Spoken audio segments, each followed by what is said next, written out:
Evening and welcome to another edition of the Magpie Circle. What a difference 90 minutes makes, hey? From sack the manager to everyone should be delighted, and all the flock are now weighing in at 16-1 for us to get promoted automatically. We'll be assessing the chances of the most unlikeliest of scenarios happening, but I guess you never know. But I think, as several of our posters have mentioned, there's a lot more positivity as a result of a 3-1 victory over Harrogate. We'll be going through all the various playoff permutations as well. And just to confirm, Notts are definitely in the playoffs. There is a scenario on Saturday. If Bradford lose to Fleetwood, Walsall lose to Crewe. Am I getting this right, Stel? Or draw. Or draw. Walsall, Sorry, yeah, that's lose or draw. another 0.5%, and not beat Doncaster, then we don't need to worry about those pesky playoffs. Anything else, we're in the playoffs, and Notts in the playoffs can finish either 4th, 5th, or 6th, but we can't finish 7th. And then we'll delve into when those games will take place. And there is an added complication that if we finish 6th, the fixture compilers have a meltdown and work out what to do with our fixture, because it couldn't take place on the same day as Nottingham Forest entertain Leicester City. You got all that? Okay, we will be discussing and dissecting the weekend's events, looking ahead to Doncaster. And of course, all this in a busy week. Stell and I will be on duty. We're looking forward to seeing as many of you as possible. Lots of tickets already sold for the return of Lee Hughes. He's even promised to wear his Notts shirt in our Lee Hughes live event with our friends, the Trent Navigation at the Big Shed. Now, it's lovely and warm weather. I know a few of you had to have the thermals on last time for Martin Allen, but it's going to be about 75 degrees. Perfect weather. Come out and have a few pints and have a good chat with Lee. He'll pose for your photos. And we're also going to have a Let's All Do the Hughesy dance off. So, Stel, get your Hughesy dance celebration ready. We're all going to do the Hughesy, okay? And we'll have some spot prizes for those of you who do the best Hughesy dance as chosen by Lee. And, of course, everybody who buys a ticket goes into a draw courtesy of Notts County for hospitality for 2 in what we hope, fingers crossed, will be a League One fixture at your choice at Meadow Lane next season. Thanks, as always, before I forget, to our official partners, JH Accountants and Trent Navigation, for everything that they do for us. We are, of course, also now part of the TalkSport fan network. Right, I think I've remembered everything. We'll read some thoughts and views in a minute off the message boards. But Stell, I mean, look, I suppose things never cease to amaze us, do they? But the turnaround in fortunes, and for once, well, you get it right most of the time. I very rarely get it right. For once, we had it right, because you and I were firmly of an opinion, that's all it is, that we would be in the playoffs. Not necessarily did we think we'd have an outside chance of the autos, but I think you and I both thought you'd be in the playoffs. A lot of our fans didn't. Look at the sea change in mood. Yeah, it's amazing what a win does, isn't it? Yeah, look, I don't think we were sticking our necks out, particularly when we said about the playoffs, did we? But yeah, I think that's where it would be, even given the small percentage chance that we could still get automatic. I think it is going to be the playoffs. Even my most optimistic of moods can't see Bradford losing at home to Fleetwood. I mean, bring it on. Let's be Fleetwood fans for 90 minutes. But yeah, realistically, it's looking like the playoffs, as you say, and then it's about getting the job done there. We've been looking forward to it, but to finally put it to bed on Saturday, getting the win, to finally nail it down. I think that just gives us all a little bit of a sigh of relief almost going into this Doncaster game. We can look forward to it rather than fearing it or being worried about, what if we could miss the playoffs, So there is that. It's sort of like a no lose gamble almost this Saturday. go and have a go at Doncaster, go and have a go at beating them, try and spoil their potential title winning party, although they could still win the title and lose, couldn't they? But yeah, it's sort of a no lose gamble for Notts, and preparation, obviously, for the playoffs should they be needed. Indeed. Let's get a few thoughts from the flock. And it's, I think, fair to say, in sharp contrast to last week. I mean, you say we weren't sticking our necks out, Stell. I guess objectively we weren't. But I have to tell you, there was an awful lot of Notts fans that woe is me last week, and who I spoke to before the Harrogate game. But I kind of always thought we'd be all right at Harrogate, if I'm honest with you. Just the thought we'd be okay. Right, let's get some messages from the flock.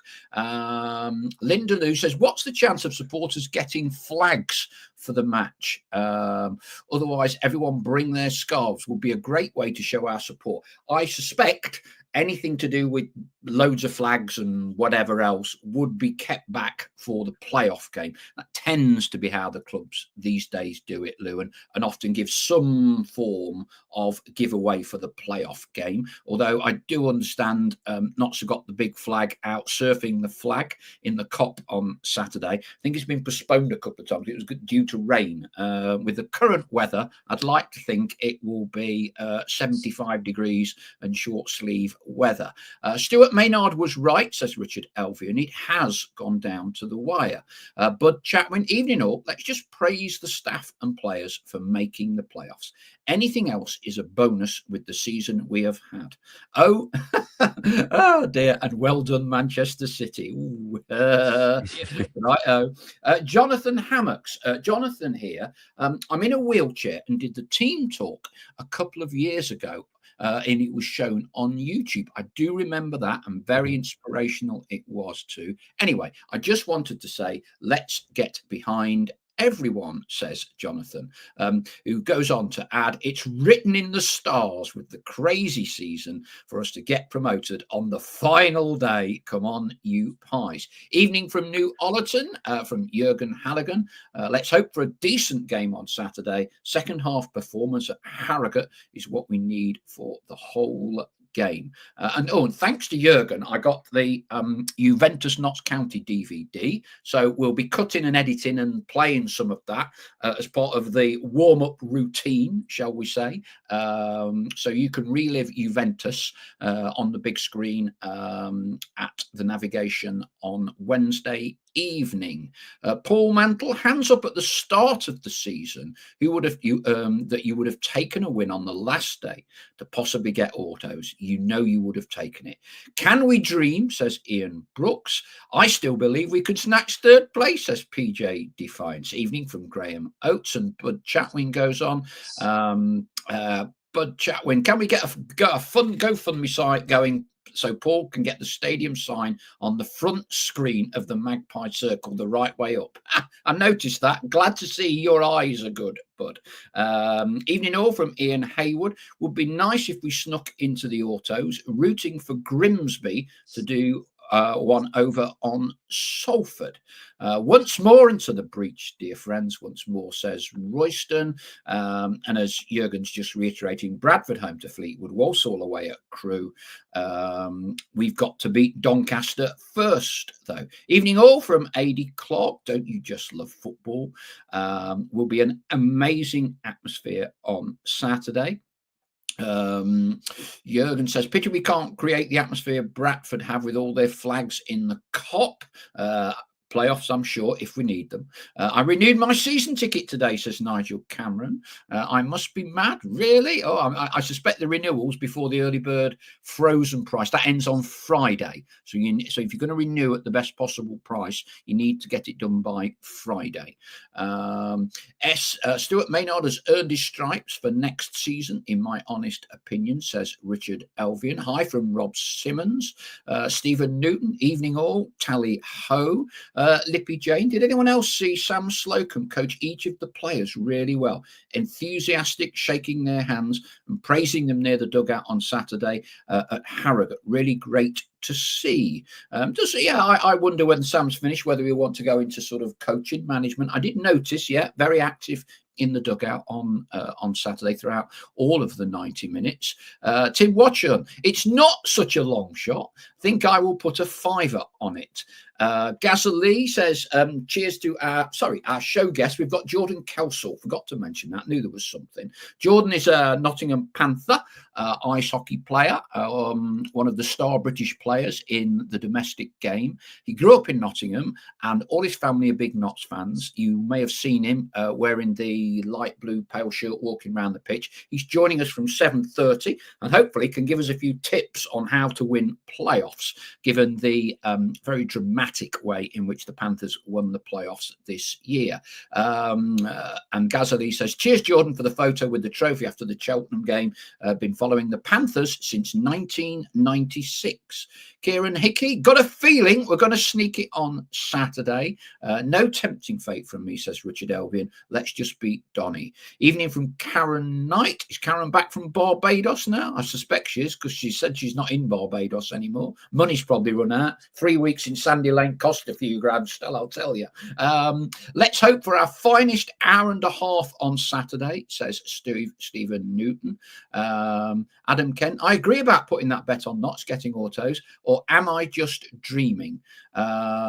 Neil says, does Jordan think he will still be with the GB squad instead of being on this tonight? You obviously have a more avid follower than me, but anyway, he says he's coming on tonight. Evening all, says Richard Hawksworth, dare I say it, some degree of positivity in the air. Evening all, Bradford and Walsall do not have easy games. Let's hope we beat Doncaster and then it'll be what it'll be. Donny Pie, there is a beer festival in Doncaster this weekend. I would love to see us deny them the title at least. I want to enjoy my weekend. David Dawes, could the impossible happen? Evening all. Whatever happens on Saturday, says Robert Holland, it'll be our best league finish since 2018. That's not to be sniffed at. We did, of course, spend 4 years in the National League. So I suppose we couldn't really trouble the EFL too much. I'm not thinking about automatic, says Chris Gosling. What I see it as is a dress rehearsal for the playoffs, and Notts have an opportunity in front of a big crowd against the best side in the division. Test our mettle. If it's there to go for, we've got to go for it, says Ian Cooksey. Don't want Salford. Come on, Grimsby, says Ian Hayward. We'll be dissecting options shortly. Dale Pike it up. Paul, I got 25-1 for Notts to get into the top three. Obviously, you were in there early, Dale, and a few Notts fans have put some money on, because the latest odds that some people posted me was 16-1.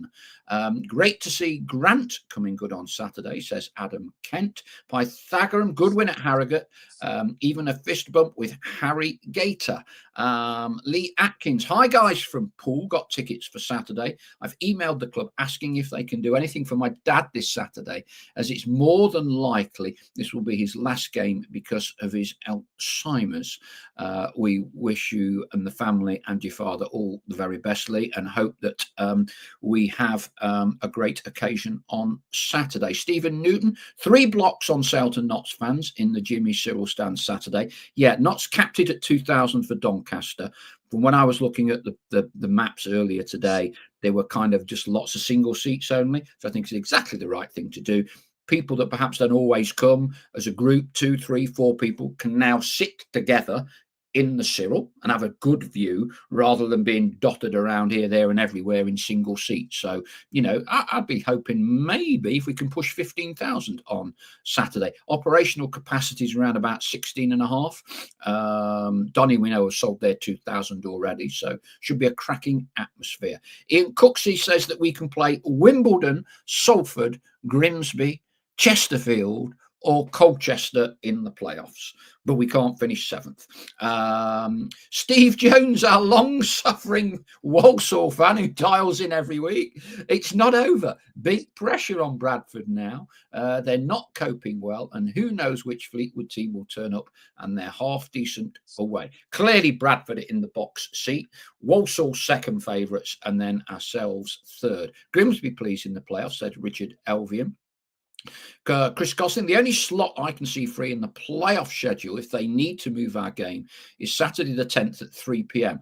But then it couldn't be on TV. So that will rule that one out, Chris. I promise you. My gut feel, Monday evening. Or knowing Sky, they'll move us to 11 a.m. on the Friday.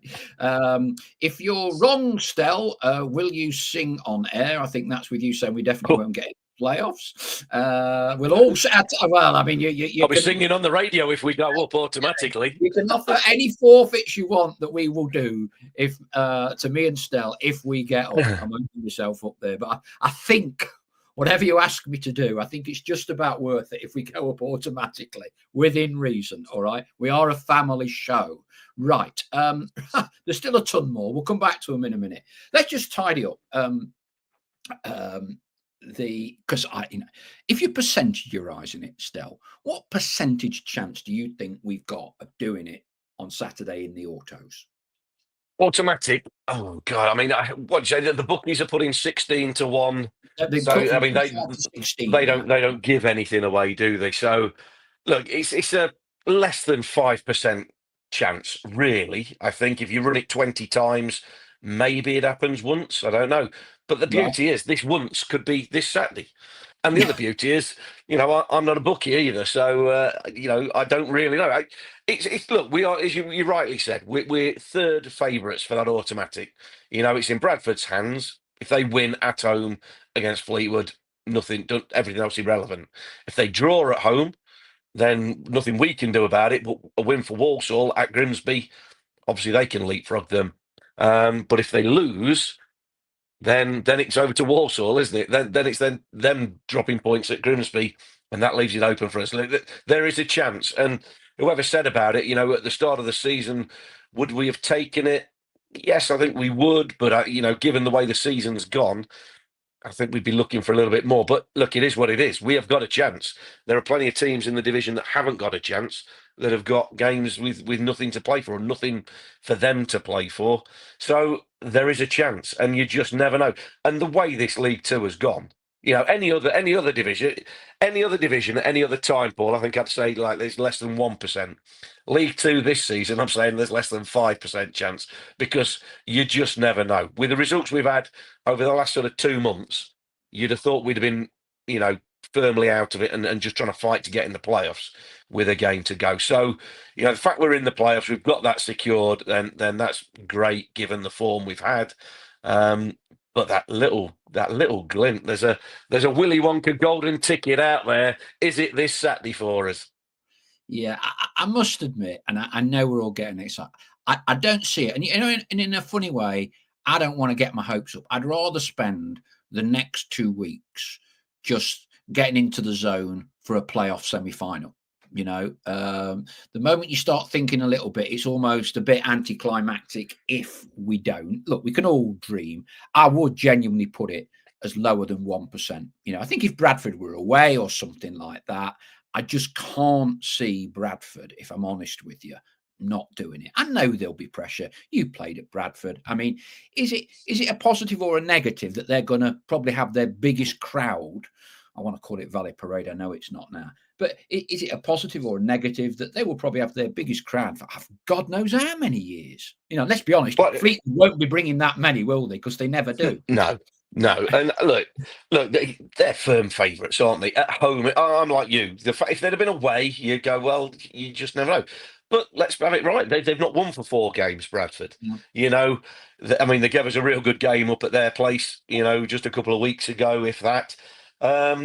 You just can't see Fleetwood going there and winning. But I'm hoping to tempt the fate of everything, by keeping on saying it. But I can't see it. The fact they've got a big crowd, I think, will inspire them. The Bradford players, but you just never know. You just never know. Pressure can do funny things, and there will be pressure. We saw it up there. We kept them quiet. The game was quiet for the first 20, 30 minutes. Fans start getting a little bit murmury. Then who knows? You just don't know, do you? Walsall score an early goal at Grimsby. That puts them ahead of Bradford. Do they then have to chase the game? Does that leave them open? Then Grimsby get a couple of late goals, beat Walsall. Bradford lose as well, and we win. And it's all rosy. Look, we can play it through any which way we want. But I'm like you. I can't see Bradford stumbling to defeat at home. I can see them dropping points, but I just don't see them getting beat. But look, like I say never in this League Two campaign. Now, we do know there's a bit of a national crisis going on in Spain, Portugal, and areas of France. You're thinking, what on earth am I going on about here, folks? But we do have Wayne Wilkins, who's our resident Spanish-based in Barcelona, Catalan, I should say. Wayne Wilkins out there. And Wayne's just dropped us a message, given that there's an entire electric blackout there.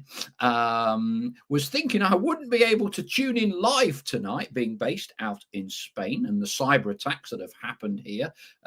Those involved got the memo that I needed to join the flock. So Wayne, probably in total darkness with a couple of candles, is over his laptop. While the entire country is in darkness, able to tune in to the Magpie Circle. There you go. There you go. Does George Abbott's loan include the playoff spell as well, says Sam? That's something we'll be checking out.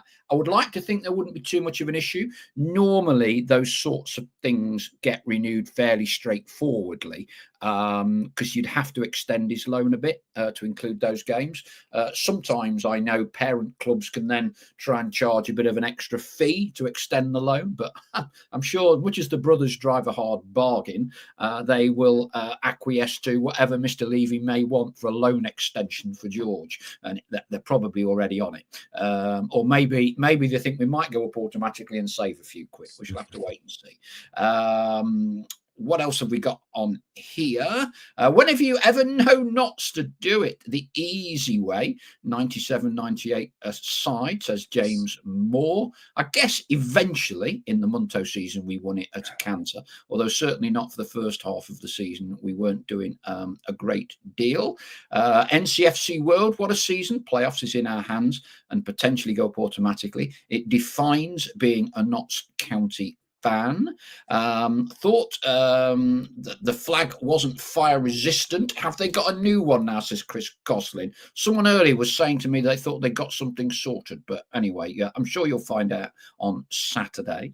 If only we could have got the 3 points versus Cheltenham. Lots of if onlys. You know what, Stel? I try and divorce myself because there are quite literally there's more than 101 if onlys this year. If we'd beaten Bradford, do you know what I mean? And we'd still lost to Cheltenham.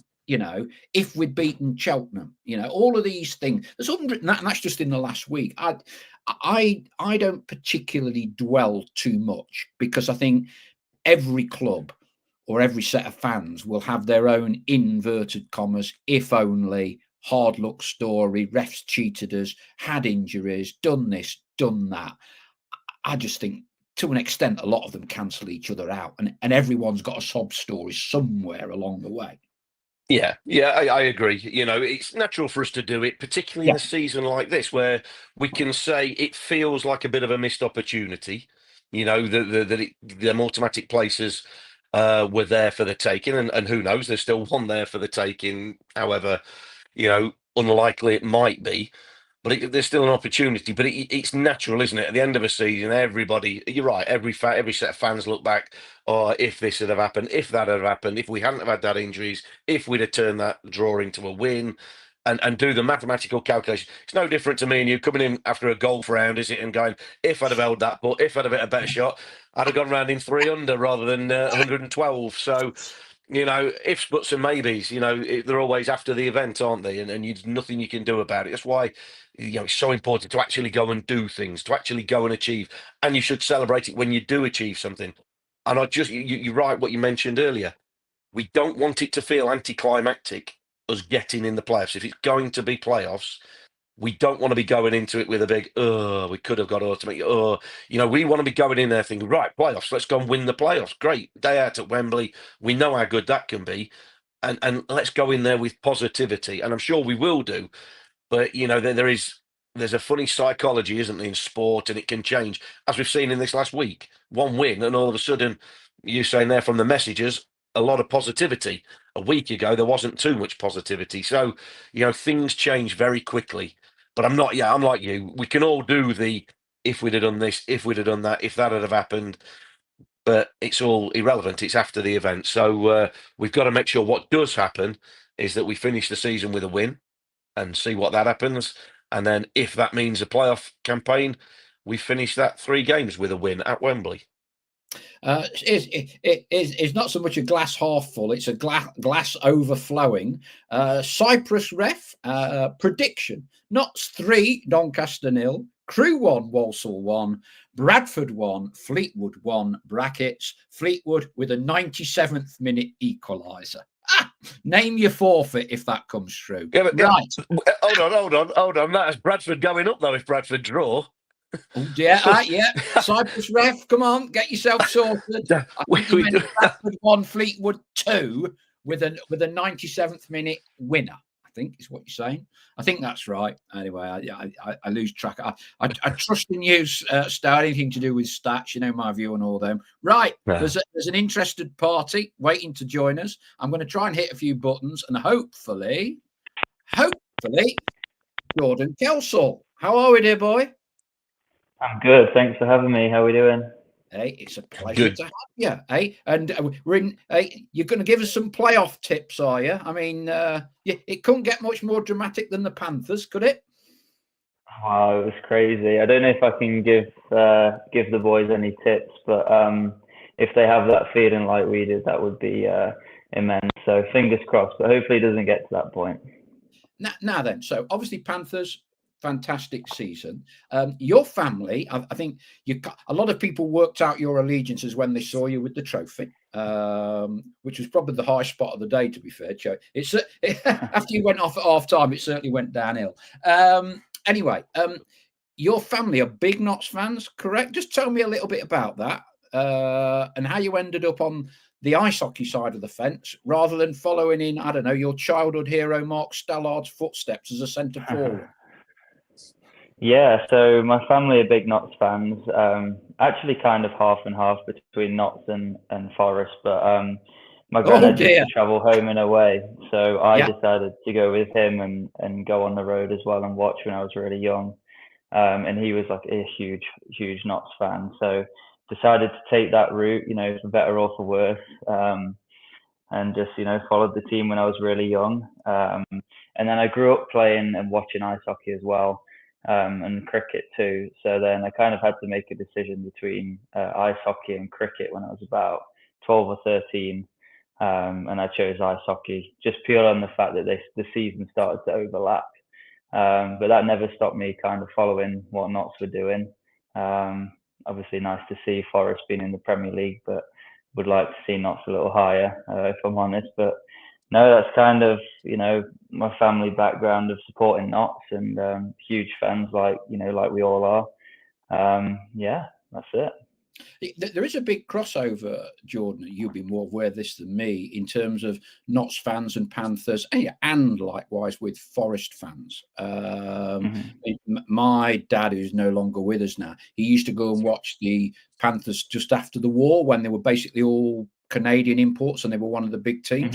I think that kind of massive supporter base for the Panthers with the crowd stems back from having had that team in the 50s. So it's always been a really big sport in Nottingham. Interested that you went cricket, or were you never tempted by football then with following Notts? I couldn't play. I was never any good. My dad played football. But I had 2 left feet and I definitely wasn't left-footed. So, no, it wasn't for me. But, I always used to watch him play when I was tiny. But yeah, I went with my route and kind of just made the decision and went with it. But yeah, no, football wasn't for me. Try and play like 2-touch every now and again, but I never seem to win that either when we're warming up. So kind of give that one a miss. Jordan, I was the same. I never won 2-touch either. No, I just head it. I never kick it. I just leave the feet out of it. Growing up, so who was the first teams you were watching? You probably have had some lean years, to be fair, haven't you? Yeah, some crazy years. Obviously, remember the Munto takeover really well with having Casper and Sol Campbell for a brief stint. We kind of watched a lot of the games that year. Obviously, with him in goal, he was probably him and Lee Hughes and Ben Davies probably my favourite players. But he was crazy at that age. Obviously, he was really young on our team then, and obviously having Jack Grealish as well for a little bit. So had some good years. Saw them into League One, and then some tough years coming back down the ladder, as you could say. But that was kind of a vague kind of memory. But I remember the game at home. I think they played Bradford to go up, I believe, if I'm right in saying, up from League Two. But they seemed to blow everybody out that year. They had such a strong team. Obviously, now we know that it was for obvious reasons. But at that point, you're on the crest of a wave, so it was fun. Playoffs. See, they're kind of they're built in, they're ingrained, aren't they, in ice hockey and other sports. When playoffs first came into football, before you were born, I'm sure your dad could regale you. There was always a sense of kind of unfairness. So I don't know, you finish fourth, right, and you have 15 points more than the team that finishes seventh.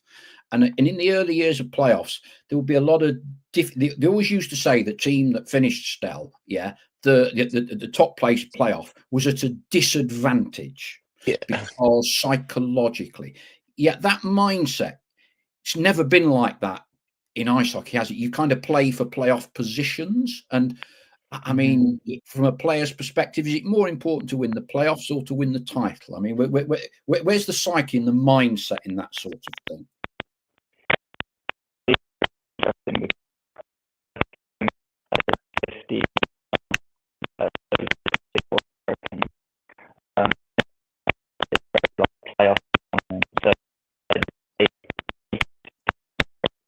I tell you what, Jordan, we've just got a little bit of a bad line, and we're just struggling to hear a little bit at the minute. Maybe just go in and out, and that might clear it or something. And we'll just ask Stell kind of the same question. Are we now over that kind of psychological mind games that used to be played when a team in third would finish 18 points clear of the team in seventh, and you go, that's really unfair, and and there's a lot of people at the minute, Salford are the team to beat in the playoffs if they get in them because they're on a run. Yeah, look, I mean, every sport is different, of course, but I tend to think a lot of professional sport is similar in terms of mindset. And Jordan might agree or disagree with this, but it's a lot of it is about momentum and confidence. If you go into the playoffs with confidence, with momentum, then you're in a good run of form. It doesn't matter what's happened maybe in a season 4 months ago. What was happening 4 months ago. Look, and I think Walsall in the football sense are probably the best, advert for that. Look where they were 3-4 months ago to where they are now, and I don't think anybody would say, do you know what, we want to avoid Walsall in the playoffs. Now I know there's no way we can get them in the playoffs. I think I'm right in saying that we can't play Walsall in the playoffs, but I think momentum is a massive thing, and confidence, belief in professional sport is a massive part of it, because when you play in any professional sport, the skill levels, the skill sets are all very sort of, a very narrow bandwidth apart, but then it's the mindset that goes with it. And to have momentum to go into any playoffs, I think that's the key thing. And that's why, winning for Notts, winning at the weekend, getting a good result against Doncaster could do the world of good going into the playoffs. It doesn't guarantee you anything, but it just puts you in a good state of mind. And I don't know if Jordan agrees with that in the same in ice hockey. I know very little about ice hockey, I've got to be honest, but I think in the mindset of professional sports people, that is a massive factor. Yeah, Jordan, psychology of the playoffs. It's a roller coaster, to say the least. I think, like you said, Star, I think going into that final playoff push, for if Notts get there with a win, kind of gives them an edge a little bit. They'll be going off the back of 2 wins then at that point. I think it's huge. For us, we finished the season really strong, and we kind of felt like we could beat anybody on any given night. And the way the playoffs works, in this country, especially in football, it's 2 games, and then obviously the finals 1 game. So if you're going into that with a lot of confidence, basically just 90 minutes away from a trophy, and that's kind of how we went into it. We felt like we were the most informed team in the league going into the playoffs, and we had all the confidence in the world that we could win it. So I think it's just going in with that strong mindset, and hopefully they can do it. And conversely, have you been in a scenario, forgive my ignorance on this, I should have done a bit more research, have Panthers been in a position where they've won the league title and then gone into the playoffs and it maybe hasn't worked out, or it did work out?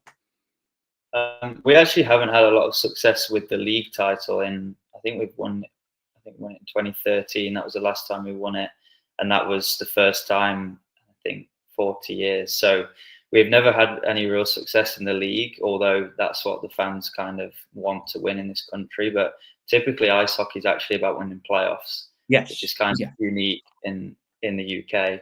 But we've kind of usually been better in the Challenge Cup, which you could kind of compare to like the League Cup, and then the playoffs we've had our most success in as well. So there hasn't been a situation, to answer your question, where we've won the league and not the playoffs, but we've definitely had seasons where we've been kind of behind the 8 ball a while and actually made it to the final or made it to the semi-final. So playoffs is a unique kind of animal. You never know, which is why you got to go in kind of ready, because it's just 2 games.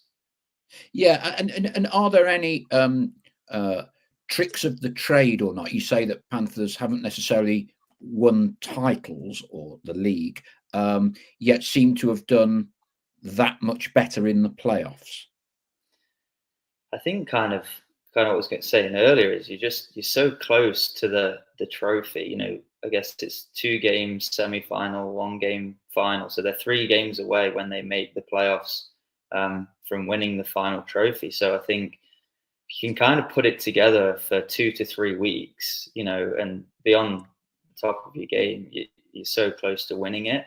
And I think we've just managed to take momentum from our regular season into that 2 or 3 weeks and kind of just give it your all. And if you're playing with some good kind of connection between guys, and the team morale is pretty good, like I said, you're so close, you can kind of put it together for a couple of weeks and you're right there for a championship. Those regular listeners on my show will know I'm not having luck in penalty shootouts, and I'm not having a great deal of luck.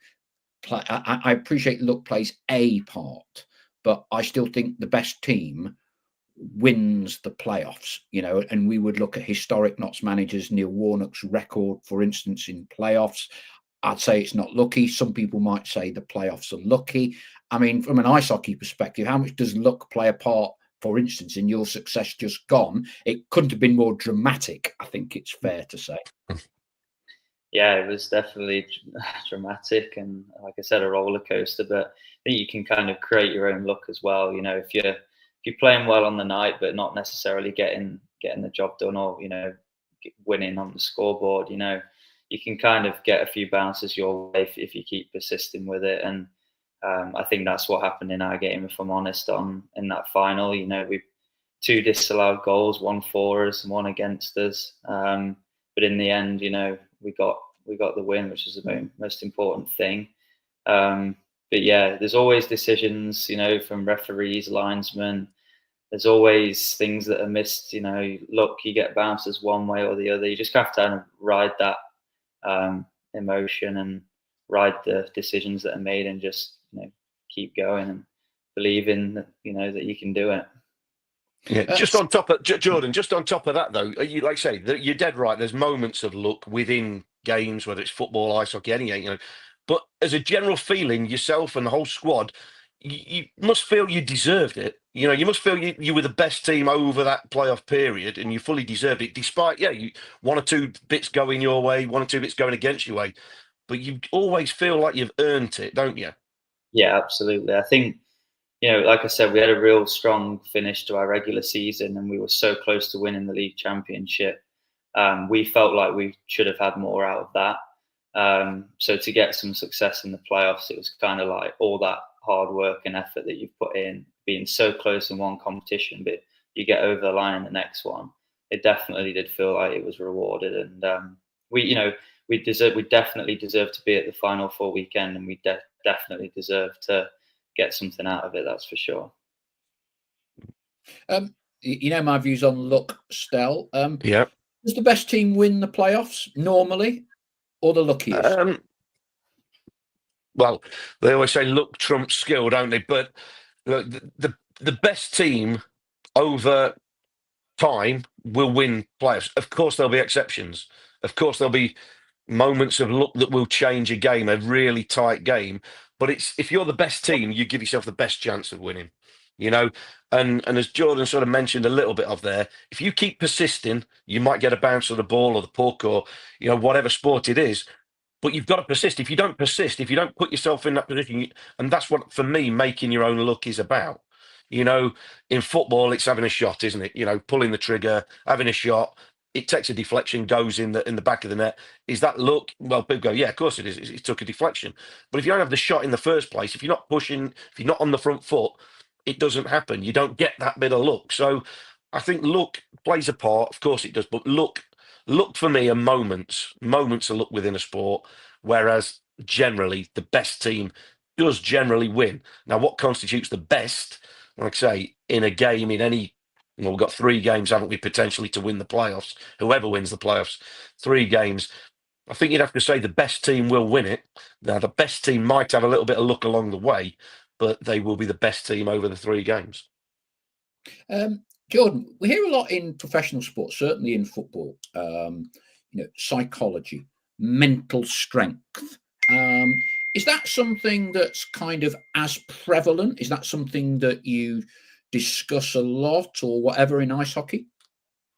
Yeah, we do a lot of work on that, actually. We have a sports psychologist that works with the team, kind of for, I guess, the moments that we're talking about. You're in a close game and maybe a call goes against you. You can't just fold. Do you know what I mean? You have to pick yourself up and go again, whether that's as a team or individually. So yeah, it's huge within ice hockey. I think definitely played a part in our success, having that edge and mental skills training that we did. It's huge. So yeah, it plays a big part. Yeah, I mean, as a relatively young man doing very well in his chosen sport, we hear a lot more talked about, mental strength, focus than there possibly was in years gone by. I mean, talk us through being a professional athlete, a professional sportsman, as to how you might deal, with pressures, adversities that come along during a season. Yeah, it's kind of similar to what I said earlier. It's about having that, consistency in what you do, and kind of the attitude of no matter what happens, we're going to continue and keep going, and sticking within the team kind of dynamic that you have, the way you want to play, the way the coaching team, puts the team together and wants you to play as well. You can't have that one guy kind of going out on piece doing what they want. It's about that team kind of dynamic, and having that willingness to all buy into it. And even, every team gets setbacks. Every player has setbacks along their season. No player puts in a complete performance every single game across the whole season. So it's about having that, like I said, consistency to keep going, and all buy into what you want to do. And I think ultimately, if a team that can do that over a consistent, sustained period of time across the season will ultimately get success. Obviously, success is, measured in a lot of different ways. If you're down at the bottom of the league halfway through the season, success is staying up. and all buying into wanting to stay up and having that mental, I guess, fortitude to get through those dark days of, losing every week, putting some kind of results together. So it's huge in sport. I don't know. What do you think, Mark? Oh, bad timing. Sorry. Oh, sorry. Yeah. Do you know what, guys? I'm suffering with a cough and cold, Jordan. I've just got to keep drinking. So, yeah, mate, it's exactly that. And we have this conversation. Is ice hockey about a 6-month season? Is that about right? My ice hockey knowledge is 8 months. Yeah. 8 months, right? My ice hockey knowledge is limited, I've got to admit. But we have this conversation. We have this conversation with a lot of people, but we have it on here about talking about knots, obviously, about where does inconsistencies come in? Why can they be so good one week and then go on a run and be no good at all, really, for a few weeks and then come good again? And it's so difficult to explain to people on the outside, how difficult it is to get that magic word of consistency. You do. I'm sure all you guys do the same. You train as hard as you can. You do the psychological stuff, everything that you do week in, week out, and you feel like you don't do any different from when you're in a good run of form to when the results aren't going your way. And like I say, to fans and everybody, it infuriates everybody. But it is just that it is the Pandora's box. It is trying to find. There is no rhyme or reason to it, but sometimes you're in a good run and sometimes you're in a bad run. And that's why I say momentum, confidence, belief, it comes and goes. It's the roller coaster of a season over months. I don't think there's a team in any sport really that has consistently played week in, week out. Yes, right at the very top levels, there are some maybe examples, but even then they have some downtime, some lower performances, lesser performances. And I think that is the thing in professional sport. You're always fighting against opponents who are just as fit, just as strong, going through the exact same battles and mental issues and all that sort of stuff that you're doing, and they're there to stop you. And that's the inconsistency of sport. And that's why I don't think anyone will ever get a handle on it. But that's when it's good. And I'm talking about this with Notts. Like I say, a week ago, fans were on a bit of a doom and gloom because we're not in good form. We've not won games. If only we've maybe missed an opportunity for automatics. And a week later, we win a game. Now people are betting on a 16-1 long shot that we're going to do automatic promotion. It's how it can change. But from inside, from a player's perspective, it's really difficult to give out how similar all them 8 months for a season will be. You're not doing something. It's not like we're all on a jolly when we're getting beat or we're in bad form. Do you know what? We don't give a monkeys. We better knuckle down now, and then we win games. It just doesn't work like flicking a switch. The very, very, very best are consistent enough to do it. But that's the beauty. So the lower down, particularly League Two football, the inconsistencies are what makes it so nerve-wracking, exciting, fraught. That's the thing. And in any sport, it crosses over. It crosses over. You're always giving your best, but you don't always get the best result. You don't always get the result you want. And that is form. And that's why we say form is temporary, class is permanent.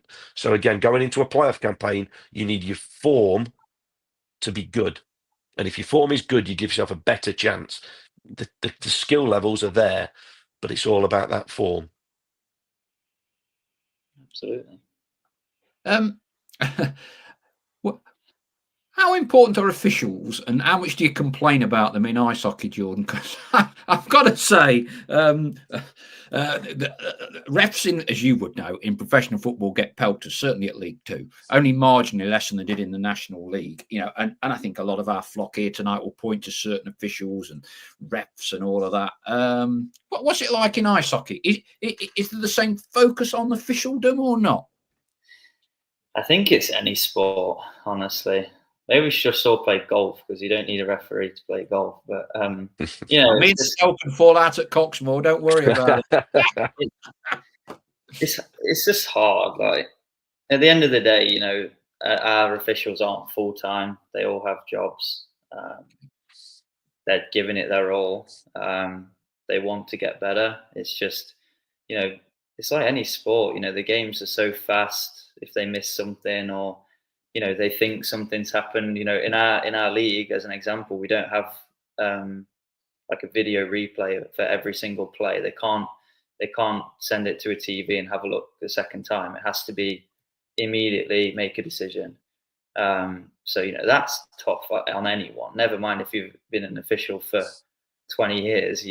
It's to make a split second decision like that. It's so tough. So, and obviously at this time of the season, one decision can sway someone's whole year. And, you know, you're not thinking about all the decisions that went your way across the season. You might have had a few where it's like, I think that was a bit of a soft one, but we'll take the penalty and score. When it happens at this time of year, it's like absolutely crucial. So tough job. It's the same in all sports, I think. And yeah, I wouldn't be a ref, that's for sure. Yeah. Well, all footballers are as tolerant as referees as Jordan, aren't they, Stell? I'm not tolerant. Of course.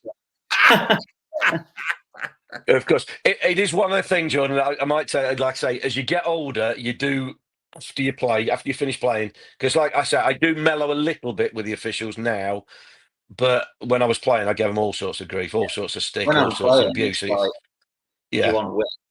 That's it, and that's it, and that's what you want to get across to the fans, isn't it? No matter what sport you're playing, professional sport is all about winning, all about the result.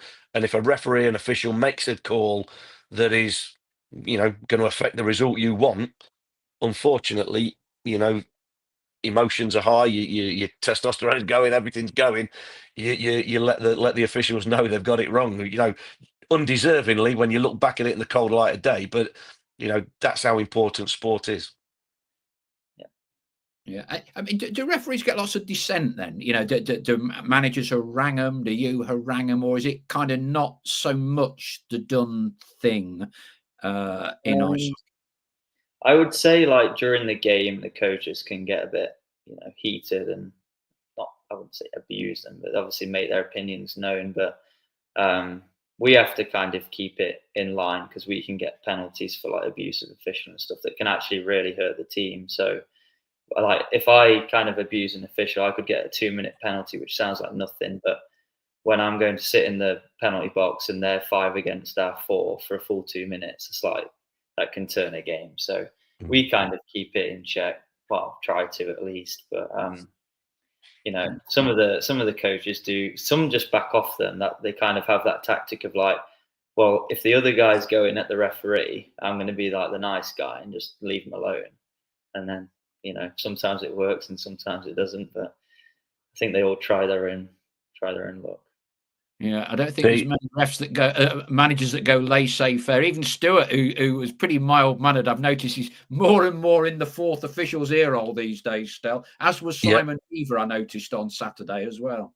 Yeah, look, it happens. That's it. You try and play the human element of them. They are people. We did it as players. You try and influence them as on the pitch. You know, we were talking about it last week or the week before about, you know, trying to win fouls, win free kicks, let them know they've got one wrong because they might give you one. They might give you one later in the game.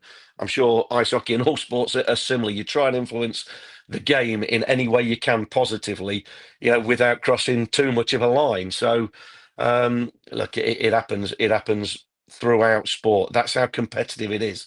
Like when you are inside the lines or on the rink or, you know, whatever sport it is win at all costs. You know, as much as we can have chats about it's win at all costs, you know, and generally the more ruthless you are, the better team you are. Right, ruthless is a good word. And I'm sure next week, as we gear up for the playoffs, if we do, I think ruthless is a subject to be debated next week. I have little doubt if we're in the playoffs that we will dominate possession. We will have the most number of completed passes, but I think unless we're just a tad more ruthless in both ends, that for me is the most important thing. How you measure that, I don't know, but I'm sure we'll come on to that next week. Jordan, Andy Eason, who's one of our show regulars, was asking, are you the sole person flying the Notts flag in the Panthers, or are there other Notts fans, or are they Forest fans, or are the imports, you know, you're not Man United fans or whatever? Well, I guess with Forest doing so well, the nice thing for me is they can't get any tickets to Forest, so they all come with me to watch Notts. Do they? Midweek. Oh, I mean, they're like gold dust now, aren't they? So, yeah, it's nice to bring the guys down, and the North Americans love like soccer to them, football. What do they make of it? What do they make of it? They love the atmosphere. I have to send the guys at Notts an email saying like, can we please sit in they call it the noisy stand, which is obviously the Kop. Like they love just being in the atmosphere of UK like football fans. They're like obsessed by it. In hockey it's slightly different. You don't have that I think the atmosphere of hockey is just slightly different to football. Obviously a lot more dissent in football and stuff like that. So they just want to take it all in, and I think we got up to 3 or 4 games for Notts this season. Just what we play at weekend, so it's so tough to get to games. But yeah, no, they love it. They love it. Yeah, Jordan. Sorry, on the subject of dissent, one question that's always bothered, or I've wanted to know about ice hockey. What's the deal? Talking about dissent, what's the deal with as soon as it starts, the gloves are off and they're actually having a punch up on? What is that about? And God, that'd be great to bring it into football. I'd have loved that at times. A few centre halves I'd had a fancy having a ding dong with. What is that about? How is that a tactic? Explain that. And are you the man? No, I'm not the man. But sometimes you have to try and do the right thing for your team. But I think it comes from. It's always been a part of the game, and I think now it is obviously becoming less and less with how skilled the game has become. I guess like football in a way, there's you don't see many real bad tackles anymore. It's more about pace and skill. But I think what happens is with the fighting being allowed, it kind of keeps like dangerous play in check. So you almost have to, if you do something really dangerous, you're gonna have to stand up and kind of answer the bell. You can't just run around like crazy and trying to hit people from behind, like dangerous hits, or purposely just taking people out, because people just don't stand for it. And I think allowing fighting in the game kind of keeps all that like self-policed, if that makes sense. Like you don't need a referee. It makes perfect sense to me. I'd say back in the day that would have sorted a few things out much better than being cut off at the knees. Yeah, because what happens is as well, if the ref misses something in football, that just fires the other team up, and they think, well, you missed that one, we're going to get you back. And when you get back, that's when you get booked, or that's when you get sent off. So I think just to kind of, I don't say like fighting's a good thing, because it's definitely not. But sometimes, like, it's within the rules of the game, and it self-polices it, I think. Like, yeah. It's always intrigued me. I think it's great when you see it. Gloves are off straight away. Come on, let's have a ding dong. Yeah, sometimes it's needed, to be honest. Great. Yeah, I was out in Vegas the other week, Jordan. My limited ice hockey knowledge, but I've spent a lot of time studying all the American sports models. In terms of the way that they put their leagues on, franchise systems, and fundamentally every sports event in America is a show. It's not necessarily a match. There's not necessarily the tribalism that you're talking about, that the Canadian guys come over here in the Kop, like this is unbelievable, because you don't really get that in America. But what I would say is I think the closest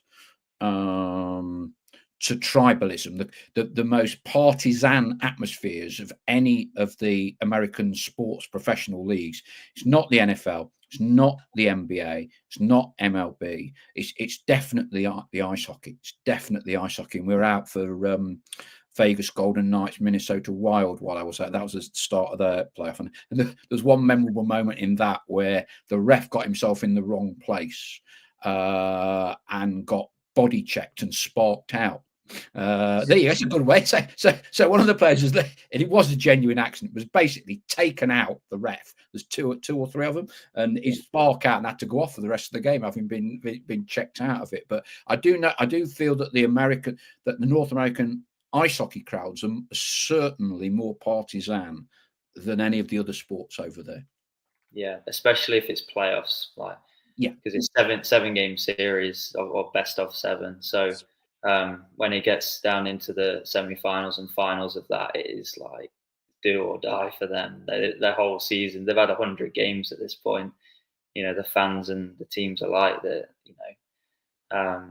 It's all they play for, honestly. If you miss the playoffs over there, it's like, I mean, what a waste of a year kind of thing. So, and that I think is part of the earlier question to you, is that you kind of play for the playoffs, win the Stanley Cup. It's not so much win the league, is it? Whereas over here, we're all seesawing. And that's why I think, psychologically wise, I think it's good that Notts have now got 2 weeks. And I was talking to some of the players that we sponsor some of them at the event organised by the club last week, which was very good. I was talking to Matty Platt, among others. And it's good. Got 2 weeks now to get it into your head. Yes, there's a microscopic chance, and I think it is only microscopic on Saturday, but you can get your head around it now. You get your head around it. Yeah, absolutely. Whereas, if Bradford, if you're Bradford and you don't go up, but Walsall go up, Bradford, then the psychology of preparing for the playoffs must be really, really difficult. I know you've been the best team over, or the best team in the playoffs over the 46 games, but that's got to get you in there. Yeah, definitely. That would be, I guess, with Walsall being so far ahead, to now drop into the playoffs and then go up, that would be kind of a bit of a roller coaster. But they're a good team too. I think even if they're in the playoffs, Bradford, you find a way to get up for it, because ultimately they'll have failed at the final hurdle, but they've still got another chance. That's how they'll look at it. I think they'll think it came down to one game we lost, but we've got another lifeline of 2 games to Wembley. That's how I think they'll see that. But you are right; it would be a serious come down from obviously going up automatic to into the playoffs. Great season for yourself. What happens next? Are you going to, do you get loads of time off now? Are you going to be able to take in Saturday, stroke some of the playoffs, and bring as many of the guys down, or have they already flown back to North America? We're finished now, so I'll be there on Saturday, and I think there's going to be a few guys coming with me. Fingers crossed. They all travel Europe at the end of the year. Obviously, with being over here, they kind of use it as an opportunity to get into Europe. To save the 10-hour flight, getting over here. But I think they're coming back into town this week, and we'll be at the game on Saturday. So fingers crossed. Yeah, I mean, I think what it is about Stell is that Donny will bring 2,000. They can win the title. I don't subscribe to a view that, woe is me, it was absolutely terrible a week ago, and you remove this, you do that. Now we've won 1 game, we're definitely in the playoffs. And it's a fantastic season. For me, it's a fantastic season if we get promoted, right? Anything else, then I kind of, overall in the context of a 46, 48 or 49 game season, if I'm honest with you, I'd be disappointed. However, enjoy the next game on Saturday and enjoy the playoffs, because they don't necessarily come around too often. Absolutely. We were saying this last week, weren't we? I think as Notts fans, we just have to check ourselves a little bit, look in the history books and sort of park the 4 years of National League, winning most weeks, to the reality of what League football is like, and the regularity of how often have we been in the playoffs? How often do we get promotion? How often are we in the mix for promotion over years? And you go, yeah, do you know what? We should savour this, because it doesn't happen every year. It doesn't grow on trees. Success isn't a given, for all the reasons we spoke about and Jordan spoke about. In professional sport, it is difficult. So you have to accept it, enjoy it, love it when it comes, and make the most of it. And from the players' point of view, absolutely, they want to grab it with both hands. One thing's for certain, those teams that go up automatically, the 3 that go up automatically, will believe they've deserved it, and they will have, whoever that is. And if we are one of them, we'll be saying exactly that. And the 4 that are in the playoffs will all believe that they can get promoted through the playoffs. It doesn't matter if you're going with momentum, that's the way you want to do it, but that gives you no God-given right. So everybody in them playoffs will think, right, win a few games, win 3 games, we're up. So honestly, it's not to be sniffed at. There are plenty of teams with nothing to play for who would absolutely swap with Notts. And we were speaking off air before, and we spoke throughout the season. Carlisle, a great watchword, really, for be careful what you wish for, and be careful what you think you're entitled to. Because Carlisle, with a massive, massive budget are getting relegated into the non-league, and we know what that's like. So be careful what you wish for. Enjoy what Notts are doing. You're absolutely right. If we get promotion through the playoffs or automatically, it's a fantastic season. If we don't, then we look at it and go, okay, disappointing, because promotion is the ultimate aim. But then you start having the conversation. Okay, let's analyse it properly. Is it catastrophic? How bad was it? It's not catastrophic. It's a near miss. It's not what we wanted. But again, success and failure are not always binary. As Jordan said earlier, there are what you class as success and what you class as failure might be different from person to person. So, look, who knows what's going to happen in the next 3-4 weeks? Who knows what? It's so Notts. It's so League Two this season. But we've got our fingers crossed. We've got everything crossed. We're all hoping for a positive end. My 50th year of watching Notts, says Ian Cooksey. I've only seen them gain automatic promotion 3 times. You probably 4, I think. 3 promotions from Division 4 to Division 1, depending when you start supporting the club, Ian, and the automatic with the Munto. I think I've done 4. I think I might be wrong. I know we haven't had many this millennium. Let's put it like that. And a word actually. I like going to Cornwall a lot for me holes. And well done to Truro. I must admit that. I mean, to be fair, you're probably thinking, being a Truro piece of cake going to Gateshead and Carlisle, Jordan, because you have some belting trips, don't you? Scotland and all the rest of it. But I do think well done to Truro and Cornwall's first 5th tier football ever in the history of the county. You're I suppose you have no truck with footballers going, oh, it's a 3-hour coach ride, because you have some real Brahmas, don't you? Yeah, no sympathy from me on that one. Yeah. What's your furthest trip? 7 hours to Dundee. Dundee. Yeah. So what do you go the night before then, presumably, or stay overnight, or? It depends. I mean, a lot of the time we play at home on a Saturday, which means we're obviously playing at home at 7 o'clock. We usually finish about 9:30, and then in Dundee on a Sunday they play at 5, and we have to be there 2 hours before. So you're looking at about 6 a.m. leave, 7 a.m. after playing the night before. Right. So 7 hours in a coach to Dundee. After the game was finished, then what? Straight back. Stell, these footballers are mollycoddled, aren't they? I always said that.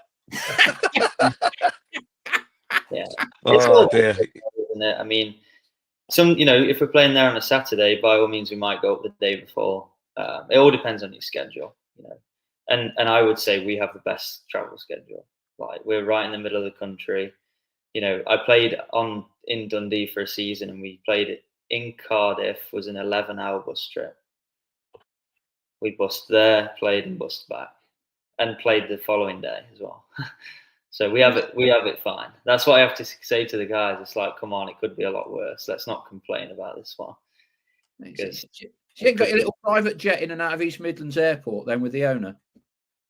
Oh, no, unfortunately not. He's been very careful, Wes, about the owner there, Stalin. He's been very careful. We're given, we have a good setup. I will say that. Given every chance to succeed, but we fly to Belfast, but flying to Scotland's not on the cards just yet. Yeah. According to Ian Cooksey, our resident expert or geography expert, Truro to Gateshead, 908 miles round trip. There you go. We're running before we can walk, but I tell you what, there'll be some good trips were it to be in League One next year. Still, Cardiff would be a new ground now they've been relegated, and quite a lot more local games. But as I said, we're running before we can walk. Thank you ever so much. Hey, let's all enjoy the game, enjoy the event, enjoy the passion. Notts have opened 2 or 3 blocks of the Cyril stand, so you can get your tickets for that. So if you're as a group and you can't normally you'll be able to sit yourself together now. 15,000 should be a great occasion. Donny fans will clearly be in good voice, and it's a free hit, really, isn't it? Saturday, Stell, unless Bradford lose, Walsall blow up, and we only draw, in which case we'll absolutely be cursing the fact I've said it's a free hit. Yeah, no, I'd say it's a no-lose gamble for me. You go to win the game. If you win the game, you give yourself a chance, and it depends. You can't control what happens elsewhere. I say it all the time, but you want to win the game. What you don't want to do is not get the result and then see come in at the end and hear that Bradford lost at home and Walsall lost at Grimsby, and then go, do you know what? A win would have got us up. That's what you don't want to hear. So all you can do is control what you can control. Hopefully a Notts win. They can go out there and play. What I did think they can build on, I thought Jody in the second half was the best we've seen of him since he's come back. Mm-hmm. So that's another thing you're looking for to take into the playoffs. Jody Jones, he'll be fresh, certainly, but get him up to match fitness, affecting games, get some confidence. Connor Grant with a couple of goals gives him a bit of confidence as well. You know, things like that. Just build a little bit of momentum, ticks in the plus column. And if we can do some more of that on Saturday, if it is going to be the playoffs, then again, more momentum for Notts. So fingers crossed. It's a no-lose gamble. Go and win the game and see where it takes us. And congratulations to George Abbott, EFL goal of the season for the volley at Accrington. And also well done to David McGoldrick and Alessandra Jatta, who are both in the All-Star EFL 2 team. Quiz question, Stel. The last time we played at Cardiff, a Notts County player scored 2 goals. Who was it? Well, I usually forget them, don't I? Do you remember them at Ninian Park? Well, again, it's a question. If you're asking it if somebody else, I'm going to look foolish by saying me, but I think it was me. I do remember scoring a couple down there, yeah. Yeah, Ian Cooksey, our resident expert. Jordan, thank you so much for joining us tonight. I hope you've enjoyed it. Thank you very much indeed. We wish you all the best with Panthers, and delighted that you're coming down in the Cop.